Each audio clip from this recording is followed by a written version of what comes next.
Manitas, check this fucking video out. Breaking news. Helicopter crash.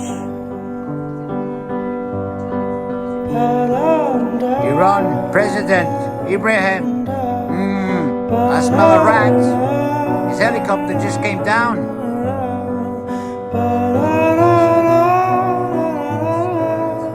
Why were you getting a helicopter with this fucking fog?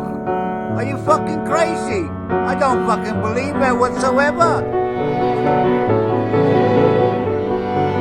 This is the last footage inside the helicopter.